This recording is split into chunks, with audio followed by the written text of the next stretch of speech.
Hello बच्चों, कैसे हैं आप सभी। मैं हूँ बैस सर और आप सभी का स्वागत है हमारे आज के लेक्चर में। हमारा आज का lecture class 12th unit number 12 और आज हम यहाँ पर देखने वाले हैं फॉर्मेशन ऑफ एनहाइड्राइड का फॉर्मेशन। इसके पहले हमने कल ये सारा कंप्लीट किया, यहाँ तक हमारे पास हम कंप्लीट हो गए थे। मैंने कहा था ये ग्रुप जो है ये क्लास 11th में मैं आपको बता दिया था, वहाँ से ये ग्रुप कर लेना आप, है ना। यहाँ पास में कंप्लीट था, ये सारा हमारे पास में कंप्लीट था। इसमें हमने एसिडिटी वाले टॉपिक देता था, reaction involving cleavage of OH bond. आज हम किस बॉन्ड को ब्रेक करने वाले हैं? आज हम ब्रेक करने वाले हैं COH बॉन्ड को। COH बॉन्ड को हम इसमें पार्टिसिपेट कराने वाले हैं, ठीक है। सो स्टार्ट करते हैं हम, लेकिन उससे पहले आप लोग अपने आसपास के सारे डिस्टर्बेंस को बंद कर दें और इसको 100% फोकस के साथ देखें। ये केमिकल रिएक्शन है, थोड़ी प्रॉब्लम हो सकती है कि इसमें आपको आए। यहाँ हमारे पास में क्लीवेज आएगा, किसका क्लीवेज आएगा? किसका क्लीवेज आएगा? Reaction involving cleavage of COH bond का। क्लीवेज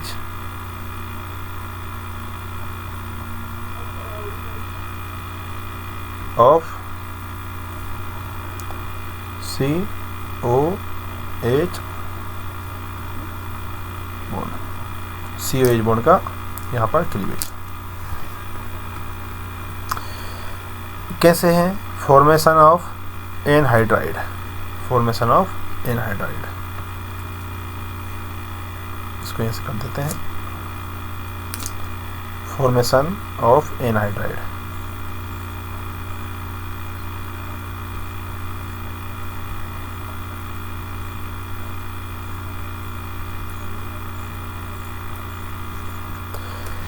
कार्बोनिक एसिड को जब हम हीट करते हैं, carbonic acid on heating with mineral acid जैसे H2SO4 के साथ में और विद P2O5 के साथ में, तो हमको करस्पॉन्डिंग एनहाइड्राइड मिलता है। उसने बोला है कि जब कार्बोनिक एसिड को आप हीट करोगे, कार्बोनिक एसिड कौन सा होता है आपस में? RCOOH होता है। इसको हीट करना है एसिड के प्रेजेंस में। एसिड कौन सा है? H2SO4 आप ले सकते हो यहाँ पर, और आप इसके साथ में यूज कर सकते हो P2O5 या ऐसा, या तो ये ले लो या फिर आप ये ले लो, दो में से कोई एक ले लो। यदि मान लो ये एसिड नहीं लेना चाहते मत लो, ये ले लो, इससे भी काम हो जाएगा। साथ में आपने इसको थोड़ा सा हीट करने का है, किया तो क्या बनेगा? यहाँ से बनेगा CH3, यहाँ से बनेगा CH3, मतलब CH3 नहीं, मतलब ये बनेगा। देखो CH3 तो उसने दिया है इसलिए मैंने लिखा यहाँ CH3 को हटा दो, तो यहाँ से हमको एनहाइड्राइड एसिड बन जाएगा। क्या बनेगा? यहाँ से बनेगा हमको R, यहाँ से बनेगा CO, ये बनेगा O, ये बनेगा CO और ये बनेगा R। ये है हमारे पास में एनहाइड्राइड एसिड। अब यदि मान लो यहाँ पर हम वैल्यू रख दें, किसकी? R की रख दो, ये R है, R की आपने यहाँ से वैल्यू रख दी। क्या रख दिया आपने यहाँ पर रख दिया CH3। क्या रख दिया आपने? CH3। जब यहाँ पर आप CH3 रखते हो, R की वैल्यू, तो आप ऐसा हो जाएगा आपके पास एसिड, दो एसिड आपको, यहाँ आपको 2 मोल लेने हैं एसिड के, CH3 C, ये O, ये OH प्लस ये यहाँ पास में C, ये यहाँ पास में है C, ये है O, ये है यहाँ पास में OH और ये है यहाँ पास में CH3। हो गया। अब इसको आपने हीट दिया, यहाँ से आपने H प्लस दिया, साथ में आप थोड़ा सा यहाँ से हीट दे रहा हो, किसके प्रेजेंस में, P2O5 के प्रेजेंस में आप दे रहा हो, ओवर करके लिखे ना यहाँ पर, ओवर करके, या इसको हटा दो, इसकी प्रेजेंस में, इसी की प्रेजेंस में दे दो। तो क्या होगा, यहाँ से बच्चों ऐसा होता है कि ये OH और ये H पानी बन के निकल जाता है, -H2 यहाँ से निकल जाता है। तो ये हुआ -H2O। बचा क्या, जो बचा उसको लिख दो। यहाँ से बचेगा CH3, तो ये हुआ CH3, ये carbon, double bond oxygen, single bond oxygen, और इससे अब क्या जुड़ जाएगा, इससे जुड़ जाएगा यहाँ पास में ये वाला CO, तो इससे ये जुड़ जाएगा यहाँ पास में ये वाला कार्बन, तो ये जुड़ा यहाँ पास में कार्बन, भाई इस ऑक्सीजन से ये कार्बन जुड़ जाएगा, ये कार्बन, डबल बॉन्ड ऑक्सीजन, और ये हो जाएगा यहाँ पास में CH3। वही जो ऊपर लिखा था, और करके इसको और अच्छे से यदि आपको समझना चाहो तो आप ऐसे लिख लो, इसको कैसे लिख लो,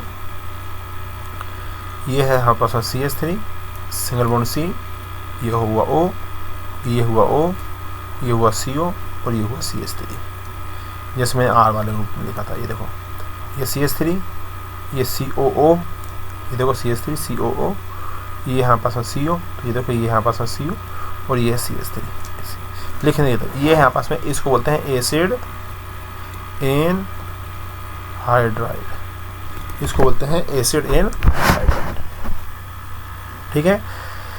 इसका नाम IUPAC यदि हम लिखना चाहें तो ये है इथेनोइक एसिड। कौन सा, ये हमने यहाँ पर रिएक्शन कराई तो ये था इथेनोइक एसिड, 2 मोल लिए हमने, ये इथेनोइक एसिड,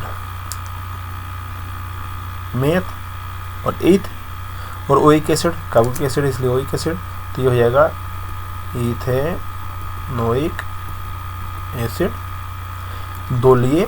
अब दोनों की आपने कराई इससे रिएक्शन, तो आपके पास में ये जो बना, इसको बोलते हैं ethanoic anhydride, ethanoic anhydride, meth और एथ, इथेनोइक एसिड है इसलिए इथेनोइक, अब यहाँ एनहाइड्राइड हो जाएगा, एनहाइड्राइड, इथेनोइक एनहाइड्राइड, ठीक है। इस प्रकार से यहाँ पास में एनहाइड्राइड का फॉर्मेशन हुआ। अब बात करते हैं आगे, यहाँ पर एस्ट्रीफिकेशन,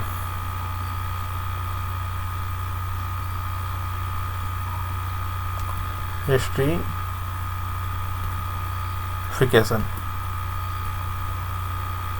एस्ट्रीफिकेशन की यदि हम बात करें तो इसमें एस्टर बनता है। क्या बनता है इसमें, एस्टर। तो जब भी एस्ट्रीफिकेशन की बात करोगे तो यहाँ से है याद रखना, एसिड और एल्कोहल की रिएक्शन होती है और आपके पास में एस्टर बनता है।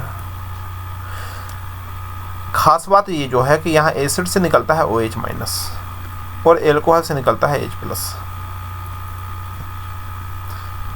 OH माइनस यहाँ से निकलेगा और H प्लस यहाँ से निकलेगा। हालांकि एसिड देता है H प्लस, ये हमको मालूम है, एसिड हमको देता है H प्लस, लेकिन यहाँ पर जब भी एस्टर बनेगा H प्लस नहीं आके एसिड OH माइनस देगा और एल्कोहल हमारे पास में H प्लस।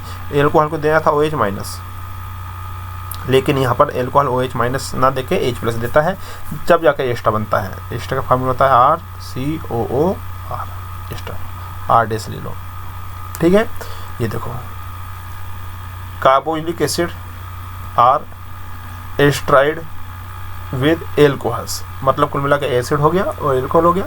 और एल्कोहल ना लेके आप फिनोल्स भी ले सकते हो in the presence of mineral acid such as concentrated H2SO4 और HCl gas as a catalyst भी आप यहाँ यूज करेंगे। क्या हो जाएगा यहाँ पास में, यहाँ पास में ये हो जाएगा, ये है यहाँ पास में R, ये है हमारे पास में COOH एसिड हो गया, प्लस ये हुआ हमारे पास में R डैश OH। अब ये एसिड के प्रेजेंस में आगे बढ़े हम, यहाँ से रहेगा हमारे पास में RCOO R dash plus H2O, क्योंकि यहाँ से क्या मिला, यहाँ से मिला हमको OH माइनस, यहाँ से मिला OH माइनस। इसको और अच्छे से करो तो इसको ऐसे करो, यहाँ से मिला हमको RCO और OH माइनस, ये प्लस है ये माइनस है। यहाँ से हमको क्या मिला, यहाँ से मिला हमको RO और यहाँ से मिला हमको H प्लस।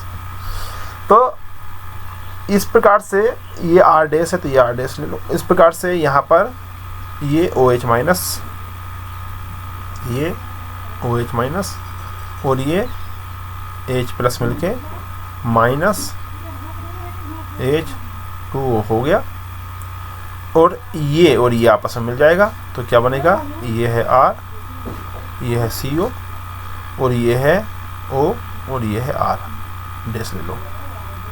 ये क्लियर है, RCO एस्टर, ये तैयार हो जाता है। अब आगे इसी में क्लियर हुआ। अब देखो इस प्रकार से हमारे पास एस्टर बन गया, वाटर हमारे पास में निकल गया। सही में आया नहीं, ये देखो कैसे हमारे पास में वाटर निकला, कैसे हमारे पास में एस्टर का फॉर्मेशन हुआ। अब यहाँ पर ये एस्टरिफिकेशन वाला कंप्लीट हुआ। अब यहाँ देखते हैं mechanism of esterification of carboxylic acid. अब कार्बोक्सिलिक एसिड का एस्टरिफिकेशन होता कैसे है उसकी मैकेनिज्म दी हुई है, तो यही समझा दूँ मैं, समझ में आ जाएगा आपको। देखो जरा, यहाँ पर सबसे पहले हमने कार्बोक्सिलिक एसिड ले लिया, RCOOH, ये कार्बोक्सिलिक एसिड है। जब एसिड की प्रेजेंस मिली तो हमने बोला था कि यहाँ से आपके जो ऑक्सीजन है, ऑक्सीजन लोन पेयर इसको उठा के दे देगा। नहीं है समझ में, देखो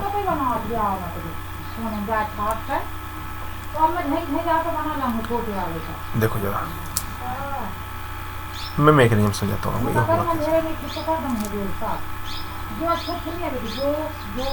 मैकेनिज्म तो ये है यहाँ पास में R, C,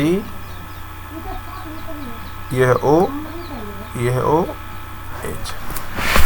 एसिड के प्रेजेंस में जैसे ही आया, ये एसिड के कांटेक्ट में ही आया, हम कहेंगे जब ये एसिड के कांटेक्ट में आता है, H प्लस के कांटेक्ट में जब ये आता है तो क्या होता है, H प्लस मतलब ये बॉक्स खाली है, यहाँ से ये लोन पेयर का मन मिल जाता है, 2 लोन पेयर है, इसमें से एक लोन पेयर आके वो यहाँ पर दे देता है, जिससे क्या होता है, जिसके बाद प्लस चार्ज आ जाता है। ये है C, single bond C, double bond तो रहता ही है ऑक्सीजन के पास में, यहाँ हाइड्रोजन को जोड़ लेता है, साथ में प्लस चार्ज हो जाता है क्योंकि अनस्टेबल है, क्योंकि इसने लोन पेयर दे दिया। अब ये अनस्टेबल है, 3 बॉन्ड बना लिए, 1 लोन पेयर बचा, यहाँ 2 थे, 1 लोन पेयर बचा।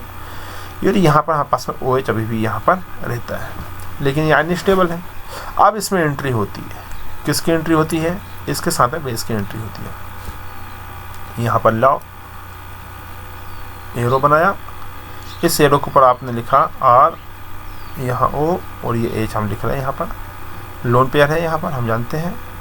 अब ये क्या करता है, यहाँ से अनस्टेबल है इसलिए ये वाला जो ब्रेक है बॉन्ड है इसको ब्रेक कर लेता है, इस वाले बॉन्ड को ये ब्रेक कर लेता है, यहाँ से ब्रेक किए, ब्रेक करेगा तो ये लोन पेयर इसके ऊपर चले जाएंगे, और ये जो लोन पेयर है, ये जो लोन पेयर है यहाँ से ये लोन पेयर इसको दे देगा कार्बन को, तो क्या बनेगा हमारे पास में, हमारे पास ये बन जाएगा, ये है तो है हमारे पास में R, तो ये तो रहा R, ध्यान से देखना, ये तो रहेगा हमारे पास में R सिंगल बॉन्ड, ये है कार्बन, 2 में से 1 बॉन्ड टूटा तो 1 बचा, ये H, ऐसा हो गया, लोन पेयर वापस इसको मिल गया, पॉजिटिव चार्ज खत्म हो गया। अब इस कारण से इसके ऊपर आया पॉजिटिव चार्ज, बॉन्ड टूट गया तो पॉजिटिव चार्ज आया, यहाँ तो आपके पास में OH है तो वो लगा रहा। ये लोन पेयर है तो ये वाला जो लोन पेयर है ये कार्बन के पास चला जाएगा, जब कार्बन के पास ये लोन पेयर जाएगा तो यहाँ बॉन्ड बन जाएगा, यहाँ बॉन्ड बन जाएगा।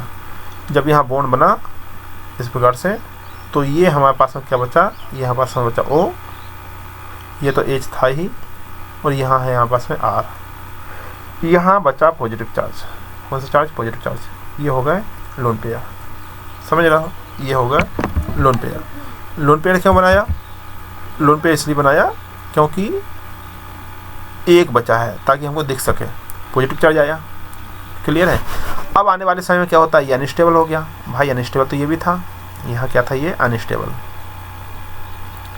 अनस्टेबल, ये था अनस्टेबल, और ये भी कैसा है हमारे पास में अनस्टेबल, ये भी क्या है अनस्टेबल।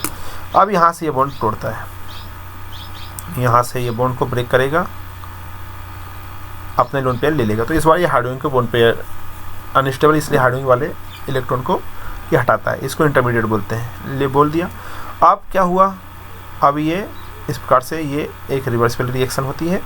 यहाँ इसने हाइड्रोजन को अलग कर दिया है ना, तो प्रोटॉन ट्रांसफ़र करता है, तो H+ को हम यहाँ से बोल देते हैं निकाल दिया, H+ को निकाल दिया यहाँ से। तो ये क्या बचा हमारे पास में, ये बचा हमारे पास में R, ये वाला R, ये था C, ये C, ये ऊपर OH है तो ऊपर तो OH रहेगा ही रहेगा, हो गया। नीचे OH है तो नीचे OH आपका रहेगा ही रहेगा, ध्यान से देखना, ये OH है, ये रहा हम पास में OH। अब जैसे ये हाइड्रोजन निकला यहाँ से, यहीं एक कॉन्सेप्ट और बता देता हूँ, यहाँ से जब हाइड्रोजन निकलेगा तो ये H+ के रूप में निकलेगा, तो ये खाली पड़ेगा, तो ये वाला लोन पेयर है, ये इसको देने की कोशिश करेगा कि मैं इसको दे देता हूँ। तो ये जो प्लस यहाँ जुड़ा था वो अब आके यहाँ जुड़ जाता है, तो क्या हो जाता है, ये तो हमारे पास में बचा O, और ये बचा हमारे पास में R, ये वाला OR बचा, H निकला, ये H यहाँ आके चला जाता है। तो मैं ब्लैक पेन से लिख देता हूँ, पहले तो ये O था, देखो ये यहाँ पास में O है, ये O है, यहाँ पास में H है, ये H है। जैसे ये H आया, ये आकर के यहाँ ऐड हो गया, इससे H यहाँ पर आके ऐड हो जाता है, जिससे इसके ऊपर एक लोन पेयर और पॉजिटिव चार्ज हो जाता है। क्लियर है, इतनी बात समझ में आई। तो ये इतना यहाँ से बन जाता है, ये इतना यहाँ से बन गया, ये बात समझ में आई। ये कहाँ से बना, ये लो इतना लेके देता हूँ तब समझ में आए, ये इतना बना। अब आने वाले समय में क्या होता है, आने वाले समय में यहाँ से ये थोड़ा इसको देखो, ऊपर वाले बॉन्ड को मैं अच्छे से बना देता हूँ। ये हाइड्रोजन है ना, इस हाइड्रोजन को मैं बॉन्ड के रूप में बनाता हूँ। अब क्यों बना रहा मैं अभी आपको समझाऊंगा। ये यहाँ से ऐसे लिखो। अब आने वाले समय में क्या होता है बच्चों, ये अनस्टेबल हो गया, ये क्या हो गया अनस्टेबल हो गया। आने वाले समय में यहाँ से ये बॉन्ड को ब्रेक कर लेता है स्टेबल होने के लिए। ये यहाँ से पानी के मॉलिक्यूल को पूरा का पूरा ब्रेक कर लेता है, ये करता है ब्रेक। और यहाँ से जब ये ब्रेक करता है इसको, तो ये जो लोन पेयर है वो यहाँ आके वो दे देता है, भाई यहाँ से बॉन्ड ब्रेक हो जाएगा, तो ये लोन पेयर ये यहाँ उतार देगा। तो क्या बनेगा, क्या बनेगा आने वाली कंडीशन में, ये बनेगा, ये R तो है ही, तो ये तो रहेगा R, ये कार्बन है तो ये कार्बन रहेगा। यहाँ से H2O निकल गया, यहाँ से H2O निकला तो -H2O आप यहाँ से कर दो, तो कार्बन के ऊपर आया प्लस चार्ज, कार्बन के ऊपर प्लस चार्ज आ गया। तो इसको देखा नहीं गया, ऑक्सीजन ने यहाँ डबल बॉन्ड दे दिया, डबल बॉन्ड ऑक्सीजन, और यहाँ लगा हाइड्रोजन। नहीं आ रही समझ में, थोड़ा नीचे लिखता हूँ, यहाँ से मिटा दूँ इसको, ये देखो थोड़ा इसको ऊपर सर कर लेते हैं, यहाँ से ये वाटर यहाँ से रिमूव हो गया। देखो ये तो था है R, तो ये तो है हमारे पास में R, ये है कार्बन, ऊपर हमारे पास में ये ऑक्सीजन है, और यहाँ आपके पास में ये है लोन पेयर थे। जैसे ही ये गया इस कार्बन के ऊपर आया पॉजिटिव चार्ज आया, और यहाँ तो लगा हुआ है हमारे पास में। अच्छा इसको यहाँ से लगा देता हूँ, इस बार पॉजिटिव चार्ज को नीचे लगाते हैं, है ना। ये पॉजिटिव चार्ज यहाँ आया, यहाँ लगा हुआ है हमारे पास में O, और यहाँ लगा हुआ है R, ये तो था ही। अब इसने लोन पेयर इसको दे दिए, लोन पेयर इसको यहाँ दे दिया। जब लोन पेयर देगा डबल बॉन्ड बन जाएगा, पॉजिटिव चार्ज अलग हो जाएगा, ये मैं बता दिया था। तो यहाँ से इसने इस लोन पेयर को इसको दे दिया, तो यहाँ जो सिंगल बॉन्ड था वो कन्वर्ट हो गया डबल बॉन्ड में, ये। लेकिन एक लोन पेयर चला गया, इसलिए इसको ऊपर आएगा आपका पॉजिटिव चार्ज। ये देखो ये बना, ये वाली कंडीशन देख रहे हो। यहाँ चाहो तो आप R डेस कर लो, यहाँ आप R डेस कर लो, ये वाली कंडीशन बनी। अब यहाँ से ये क्या करता है, आने वाले समय में ये वाले हाइड्रोजन के बॉन्ड को ब्रेक कर लेता है, क्योंकि अनस्टेबल है, स्टेबल होना चाहता है। यहाँ से ये H+ को क्या कर देता है, रिमूव कर देता है। तो क्या बचता है, ये R बचा, ये C बचा, ये डबल बॉन्ड O है वो बचा, ये सिंगल बॉन्ड O है, और ये यहाँ पास में R बचा। तो ये वही बन गया, और करके इसको आप अच्छे से लिखोते हैं, ऐसे लिखोगे RCOOR, ये बन गया एक्स्ट्रा। ये इसकी है पूरी मैकेनिज्म, समझ गया। फिर यहीं एक बार समझो, ये एसिड था, H+ आया, इसने अपने लोन पेयर इसको दे दिया, पॉजिटिव चार्ज आया, अनस्टेबल है, इसलिए ये अपने इलेक्ट्रॉन को यहाँ से तोड़ लेगा स्टेबल बनाने के लिए, लेकिन इस पर पॉजिटिव चार्ज आ जाएगा। फिर यहाँ से प्रोटॉन ट्रांसफ़र कर लेगा, फिर पॉजिटिव चार्ज आ जाएगा, तो फाइनली ये पानी यहाँ से निकाल देगा। फिर यहाँ डबल बॉन्ड पॉजिटिव चार्ज आया, यहाँ से H निकाल दिया और तो इस प्रकार से कंप्लीट हुआ आईएसआई में। ऐसे इसकी मैकेनिज्म हम कर सकते हैं। एक बार प्रैक्टिस करना, दो बार प्रैक्टिस करना, अपने आप बन जाएगा। अब आता है reaction with PCl5, PCl3 and SOCl2। कराओ, रिएक्शन कराओ। कैसे बनेगी रिएक्शन? सिंपल है, वैसे ही है जैसे पहले थी। देखो जरा,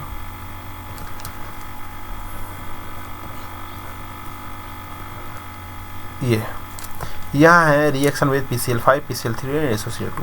रिएक्शन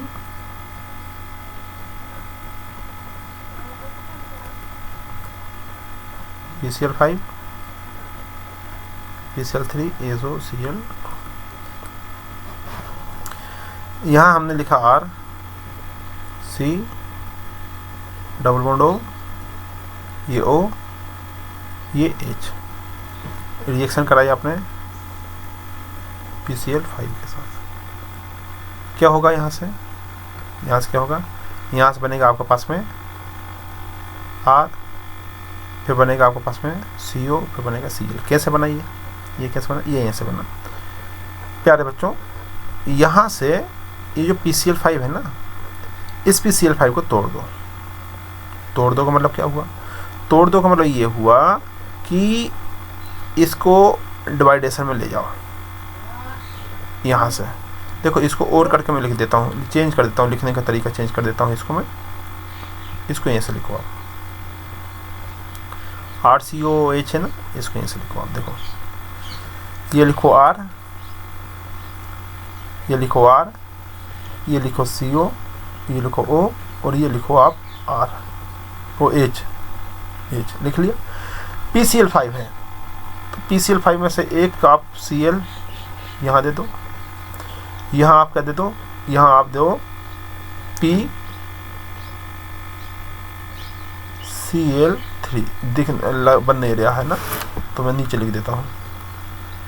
यहाँ आप दो इसके पास में PCl3 और यहाँ आप दो एक Cl, तो हो गया PCl5 टूट गया भाई। PCl5 में से एक Cl तो आपने यहाँ दे दिया, एक PCl3 यहाँ दे दो और Cl यहाँ दे दो, तो क्या बनेगा? RCOCl बन गया। RCOCl साथ में क्या बना? प्लस, साथ में बनेगा POCl3, तो साथ में बन गया POCl3 प्लस क्या बनेगा? प्लस HCl, तो ये बना प्लस HCl। तो इस प्रकार से यहाँ पास में हो जाएगा ये 3, पहला RCOCl, दूसरा POCl3, तीसरा HCl। क्लियर है? जब एसिड के रिएक्शन PCl5 से बनते हैं तो हमारे पास में ये बन जाता है POCl3, HCl, RCOCl। अब यदि मान लीजिए हम यहाँ रिएक्शन कर दें इसको हटाओ, कंप्लीट हो गया। अब हम रिएक्शन करा रहे हैं 3RCOOH की रिएक्शन करा रहे हैं PCl3 के साथ में, तो क्या बनाएगा? अब ज़रा ध्यान से देखना क्या बना। यहाँ हमारे पास में ये ऐसे बनेगा। कैसे बनेगा? ये बनेगा RCOCl। कितने रहेंगे RCOCl? 3 है, इसलिए RCOCl 3 रहेंगे। बाकी के साथ H3PO3 बन जाएगा, H3PO3 बन जाएगा। मैंने आपको याद करो बताया था कि यदि हमारे पास में फास्फोरस +3 वाला होता है तो +3 वाला एसिड बनता है। फास्फोरस यदि +5 वाला होता है तो +5 वाला एसिड बनता है। याद है? +3 वाला 3 वाला एसिड, +5 वाला 5 वाला एसिड। इसलिए यहाँ पास में जब RCOOH PCl3 से रिएक्शन करेगा, +3 वाला है तो +3 वाला एसिड बनाएगा ये H3PO3। यही बनेगा A+3 में +3 वाला एसिड ये होता है। क्लियर है? और +5 वाला एसिड कौन सा है? +5 वाला एसिड होता है POCl3। ये +1 वाला एसिड होता है। तो इस प्रकार से हमारे पास में यहाँ एसिड बन जाता है। अब बात करते हैं आगे। क्लियर हुआ ये सारा? अब देखो RCOCl RCOOH की रिएक्शन जब आप SOCl2 से कराते हैं, SOCl2 से कराते हैं तो क्या बनता है, इसको लिखने का तरीका चेंज करो तो समझ में आएगा। ये R है, ये हमारे पास में CO है, ये हमारे पास में O है, ये H, ऐसे लिखो। इसकी रिएक्शन आपने कराई SOCl2 के साथ में, तो क्या बनेगा, इसको डिवाइडेशन कर दो। SOCl2 में से एक Cl आप यहाँ दे दो, दे दिया, एक Cl आप यहाँ दे दिया, बाकी बचा क्या, बाकी बचा SO, तो SO को आप बीच में दे दो। तो इससे मिलके क्या बनेगा, इससे मिलके आपका पहला प्रोडक्ट बनेगा RCOCl बन गया, इससे मिलके दूसरा प्रोडक्ट बनेगा SO2 और इससे मिलके तीसरा प्रोडक्ट बनेगा HCl। ये ऐसा तरीका करना। PCl5 और SOCl2 में ऐसे ही तरीका करना जैसे मैंने आपको बताया। तो 3 प्रोडक्ट बन गए। एक प्रोडक्ट तो ये बन गया RCOCl, देखो ये बना RCOCl दिख रहा है ना यहाँ पर, RCOCl। दूसरा प्रोडक्ट ये बना SO2, ये बना SO2 और तीसरा प्रोडक्ट ये बना HCl, तो ये बना हमारे पास में HCl। क्लियर है। सबसे अच्छा SOCl2 माना जाता है प्रोडक्ट बनाने के लिए। SOCl2 सबसे अच्छा माना जाता है। क्यों माना जाता है SOCl2?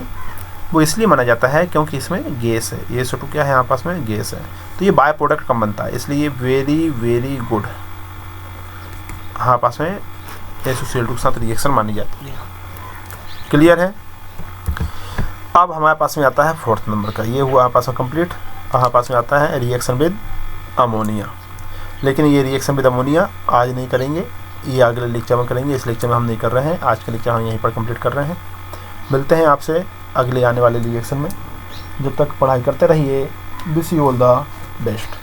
Thank you.